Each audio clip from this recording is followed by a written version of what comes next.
Welcome to the podcast, Let the Prophet Speak. Today we continue our study of this first book of Kings, Melachim Aleph. We are in the middle of Perek Zion, that is chapter 7. We are about to read verse 23. And the first half of chapter 7, we read of the building of Shlomo, of King Solomon's palace, and his grand building called the Building of the Lebanon Forest, the Ya'ar HaLevanon. And we also learned of the building of these two grand columns of bronze called Yachin Uboaz. Those two columns were made by the great craftsman Hiram. And we are going to continue learning more of the craftsmanship of Hiram as we study the second half of the chapter. We continue learning of many more of the vessels that were made for the Beit HaMikdash, for the temple. Interestingly, it's important to note that these things that we are focusing on in terms of how they are made and their measurements and so on, we're focusing mostly on the instruments which were not already made in the Mishkan, in the tabernacle, presumably because those have already been described in the Torah. And those were taken from wherever they were and brought into the new Beit HaMikdash, into the new temple, as they already were built. So therefore we are spending time describing the new things that Shlomo had placed in the new Beit HaMikdash, including, as we saw in the last chapter, the new Keruvim, the new cherubs, and we just learned about these new pillars, Yachinu Boaz, and now we are about to study in verse 23 about this new Yam, which is known as the Yam Shel Shlomo, the Sea of Shlomo. But over here, Yam doesn't necessarily mean sea; it would mean a reservoir, a large reservoir of water. Vayases Hayam Mutzak, he, meaning Hiram, made a giant reservoir of water that was out of metal, cast metal. Eser Ba'ama, it was 10 amot in diameter, misfato ad sifato, a gol saviv, it was round around the top. V'chamesh ba'ama komaso, and its height was 5 amot, 5 cubits. So this was quite a large basin full of water. V'kav shloshim ba'ama, and its circumference was 30 amot, which is about 3 times the diameter, which is roughly correct using pi as the way to calculate but it's not exactly pi, but it's close enough. It's about 3 times the circumference, and the verse is clearly here not being exact with these measurements. Yasov oso saviv, we're surrounding around, was the circumference. Ufikaim mitachat lisvato, and remember, I'm not going to go too much into the detail of these measurements, and exactly how it looked, even with the descriptions that we're reading, are very difficult to really comprehend without having any eyewitness description of what they looked like, and obviously no photos or drawings of it. So there were designs similar to some sort of gourd or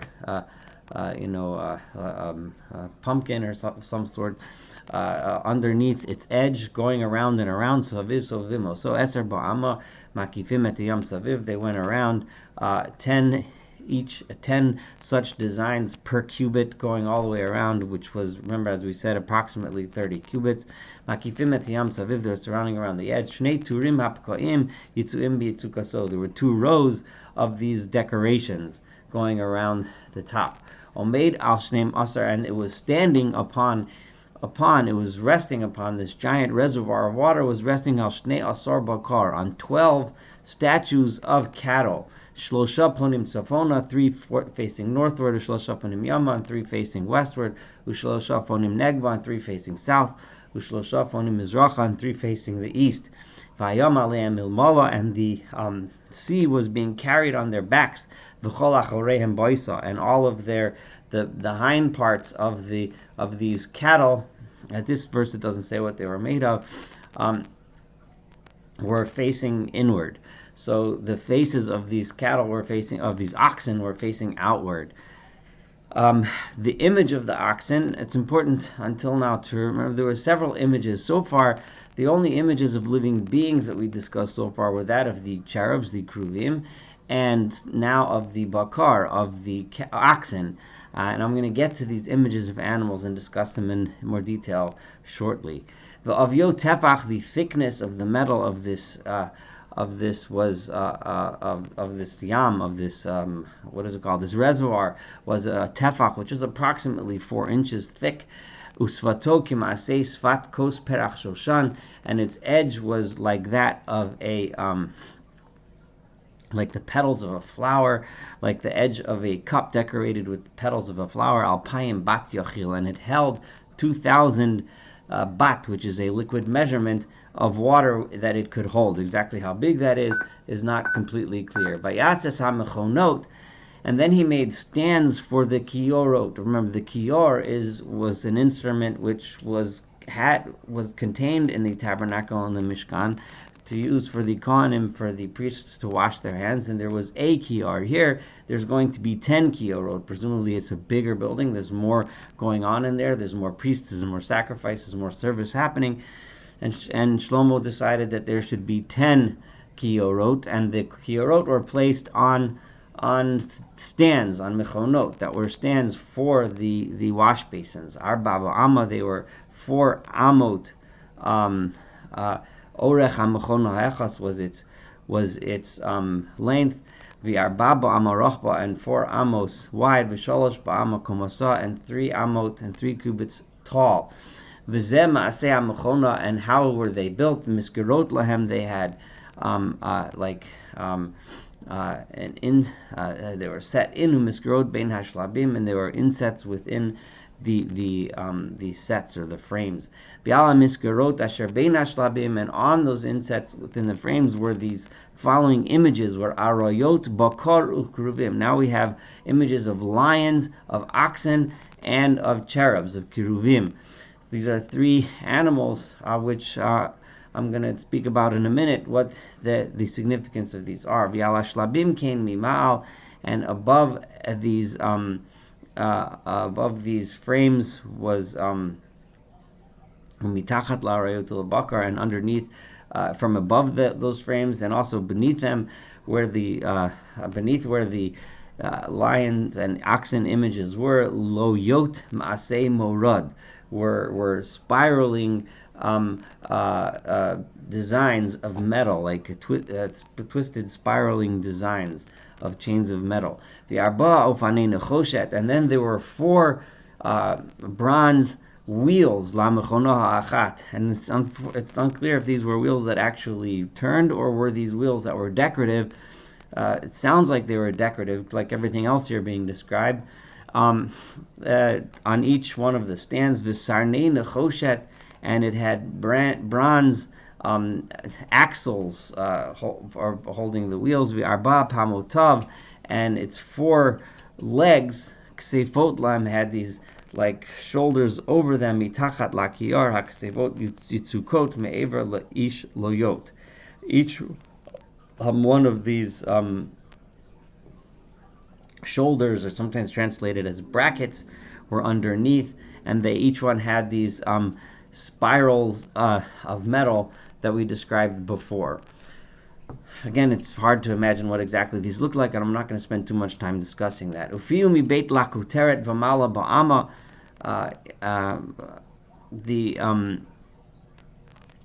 the top of this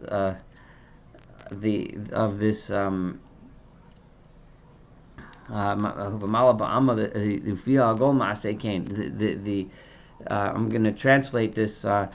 Its funnel within the crown rose a amma above it, and this funnel was round, similar like a stand, which was a cubit and a half in diameter.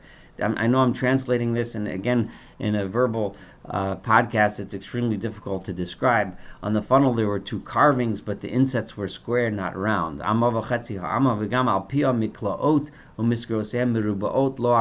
were square, not round.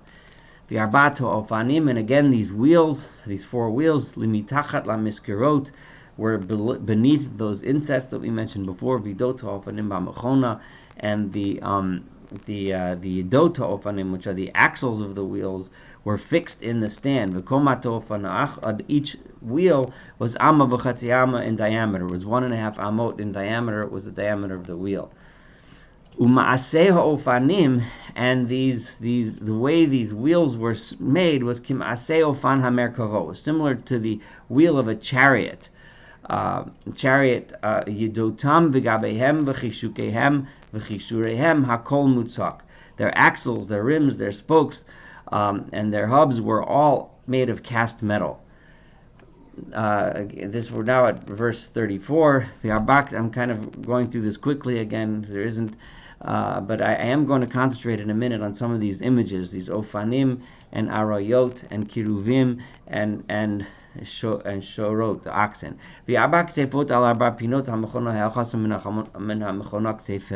Four brackets ran to the four corners of the stands of each one of these laver stands, and the brackets were of one piece with the stand. And at the top of this mechona, of this stand, was something half an amma high, koma agol saviv, which was a round a band, v'al rosh mechona yidosea misgrosea mimena, and together its sides and its insets were also one piece out of the mechona, of the stand itself. So they came out of it itself. Vayifatach et haluchot yidoteha, and he engraved on the sides, on the surface of the stand, v'al misgrosea, and on the insets, kiruvim, again, these same images, cherubs, arayot, lions, but over here, v'timorot, and palm trees, kima'ar ish v'loyot saviv, with a as the clear space on each one allowed, with spirals going around and around. Kazot asai tetar hamechonos. This is how he made these 10 stands. Mutzak echad mida achas ketzef echad l'chulana. Each one of these 10 were exactly the same. In a minute, we're going to read about the kiorot, the wash basins that were placed on top of each one of these stands. Now, let me talk a little bit about these images. There aren't many places where we have images of even animals in the Torah, and generally we shy away from such images because images make one think of the commonplace polytheistic worship of various animals as images of gods and so on. Obviously, that wasn't the point here, but the point of the oxen here carrying the yam, the giant reservoir, and the lions conveying the strength and power. We have lions on the side of the throne of Solomon as a sign of guarding or the strength of the one that they represent, or the ofanim, and the chariot upon which God, so to speak, rides. These are images that commentaries point out are very similar to the images described by Ezekiel in his famous vision of the chariot of God. Now, some say that Shlomo was referencing this vision. He was referencing this vision by having these images here in the Beit HaMikdash, in the temple. So just like those images were in the so to speak, in the presence of God, so therefore he placed them here. I wanted to suggest something almost the other way around. These images were placed in here for reasons which we can only surmise. I can imagine that the oxen are meant to lead one to think about what are these oxen carrying, right? And what do these lions represent? They're supposed to bring one's heart closer to God, right? Not that they don't, obviously not a representation. When Ezekiel saw his visions, he knew, of course, that these visions, Ezekiel having been a Kohen, a priest himself, he knew that these images were in the Beit HaMikdash, in the temple, and therefore when he had a vision in which he saw a representation of God, in which he saw that holy representation, he naturally saw in that vision these images, because this is what he saw in the Beit HaMikdash, which was where he and his family that preceded him for generations worshipped God. So it actually goes the other way around. Shlomo put these images here for whatever reason that he did, and you could think about that for a while. And I made a few suggestions, but that's something that you as a person studying on your own should think about. But the reason why Ezekiel saw those in his vision was not because there's actually any such things there with God. I mean that's ridiculous to even imagine. The point being, and this very closely dovetails with how Maimonides explains this in the Moreh Nevuchim, in the Guide for the Perplexed. The visions that Ezekiel saw, and that any prophet sees, are the way he interprets the intellectual knowledge that he is getting through that prophecy. He sees that those visions are not visions of anything actual or real. Those visions are the way his brain, his mind sees them. And the way a prophet like Ezekiel would see images of God when he is receiving a message of God and the wisdom and intelligence would be with those images, because that is how he perceived them, because that is what he saw in the temple. I just wanted to make that suggestion. We're going to go on. I'm going to move through the next verses pretty quickly. This is describing the kiyorot, which were the basins from which they washed their hands. Vayasasar kiyorot nechoshet. He made out of bronze 10 kiyorot, arboim bat. Each one carried 40 bat. Remember, that was a measure of water. Yachil hakiyar echad would fill each one. Arba bo'amah kiyar echad. Each one was 4 amot. High, presumably kiyar echad al mechona achat. That's mechonos. Each one kiyar on each one of the stands, which we very elaborately described before. Vayitenat mechonot chamesh al ketzef habayit miyamin. And 5 were on the side of the house on the right side, v'chamesh al ketzav habayit mismolo, and 5 on the left side. Vet hayam, and the yam, the which was the reservoir which had water stored in it for use in all of these kiyorot. Nosan mi ketzav habayit hayimanis kedma mimul negev. He put that one on the right side of the house, which was at the southeast corner of the bayit, of the temple. So now, Vayas Hiram, who was in charge of all of this, made at Akiyorot, Vetayoim, Mizrakot, all of the wash basins and all of the little shovels and the sprinkling bowls. Vayichal Hiram lasot el kol melacha, and Hiram completed all this work Asher asa that he had done lamelach on behalf of Shlomo, Solomon, Beit Adonai, in the house of God. Amudim Shnayim, there was these 2 columns, Vigulot HaKotorot al Sher al Rosh Amudim Shnayim, and the capitals that were on top of these pillars were also 2 of them, Yehazvachot Shnayim, and the 2 pieces of mesh working that were on those capitals, L'chasot Shtei Hagulot HaKotorot, that covered over those capitals, Asher al Rosh Amudim, which were placed on top of the pillars, Bet HaRimonim, and the designs on the capitals, which were similar to pomegranates, or arbameot, or 400 of them total, Ishtei for the 2 mesh coverings, Shnei Turim Rimonim Lasvachal Echas, 2 rows for each one, like Chasot Shtei Gulot HaKotorot, that covered over those capitals, Asher al Pnei Amudim, which were on the capitals. Again, like I said, I'm reading through this quickly. V'et ha-mechonot aser, and the 10 stands. V'et ha-kiyorot asara al mechonot, and the 10 wash basins on top of the 10 stands.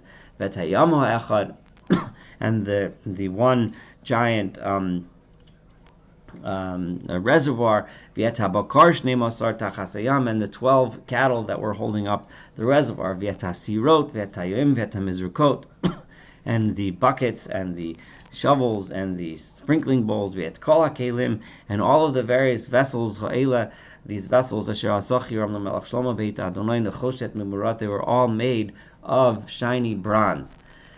The kikar hayarden yitzakam hamelech, the king had them cast in molds in the Jordan plains, or Jordan Valley, b'ma'aveha adama bein Sukkot u'bein Sartan, in the plains of Jordan, which were I'm sorry, they were, it would be b'ma'aveh adama, in clay molds made out of dirt, and the place that he did them was on the plains of Jordan, between the area of Sukkot and the area of Sartan. Vayanach Shlomo et kol hakelim merov ma'od ma'od, and Shlomo left all of the vessels because there were so many of them. Lo nechkar mishkal hanechoshet, there were so many he didn't even have a weight for how much bronze he used in the Beit HaMikdash. Vayat Shlomo et kol hakelim asher Beit Adonai et mizbach hazahav, And Shlomo made all of the furnishings that were in the house of God, the Mizbeach HaZahav, the golden Mizbeach incense, V'et HaShulchan Asher Alav Lechem HaPanim Zahav, and the Shulchan, which was the table of the showbread, was also made out of gold. V'et HaMenorot, and the menorot, which we had in the tabernacle, there was only one menorah, just like there was only one kiyar. The menorot, the lights were chamesh miyamin. There were 10 of them total, 5 on the right side, b'chamesh mismol, and 5 on the left side, and they were placed lifnei hadivir, in front of the Holy of Holies, zahav sagur.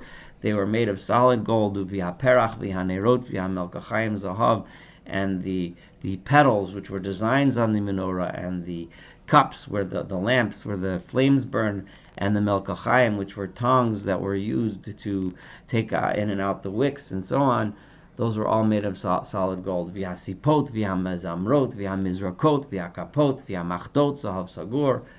These are the basins and snuffers and sprinkling bowls and ladles and fire pans, all made of solid gold.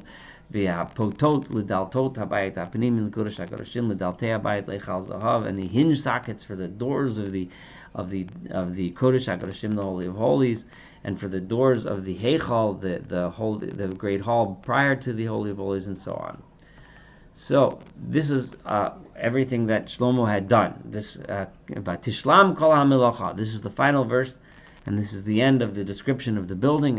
I'm sorry, I know that a lot of these verses weren't the most exciting, but they do convey an impression of the grandeur of this building, which is the point of all of this detail. Vatishlam kol hamelacha asher asa hamelach Shlomo beit Adonai, and all of the work that King Solomon had done to build the house of God was complete. Vayavei Shlomo et kodshei David aviv, and here we have an interesting note. Remember, we had said that King David had set aside a lot of material for the building of the temple, which God told him not to build and to leave for his son to do. So Solomon took all of this material, and one would have thought that he would have used it to build, but he didn't. What he did was he took his father's things, the kesef, the silver, v'yatazav, and the gold, v'yatakelim, and the vessels, notzan bi otzrot beit Adonai. He put them in the temple treasury, the temple storage house. Why didn't Shlomo use his father's things? There's all sorts of suggestions as to why. One suggestion is because Shlomo knew that one day this building may last. People might say, well, why didn't it last? Because David had conquered these things as booty in war. People would say, oh, he stole them. That's why it was destroyed. They weren't worthy of being used. Others say that Shlomo was critical of his father because during the famine, he should have sold all these goods in order to help feed people, and instead of doing that, he stored it for the house of God. Is somewhat critical of David. All of these are interesting reasons and interesting suggestions that are said in the tradition. Exactly why is unclear, but it is clear that Shlomo had everything he possibly could need and then some to build this building without his father's things, and he put his father's things aside. Something to really think about, to try to understand what the reason was why he didn't use all of the items that David had set aside and why they ended up just in the storeroom. Nonetheless, this completes the building of the temple. The next, we are going to talk about the dedication of the temple and the prayer, when we are going to learn a lot about the purpose of this building, what Solomon had in mind, and so on. So stay tuned for chapter 8, which is going to be very interesting. Thank you for studying chapter 7 together. Looking forward to continuing to study this wonderful book together of Kings. Have a wonderful day.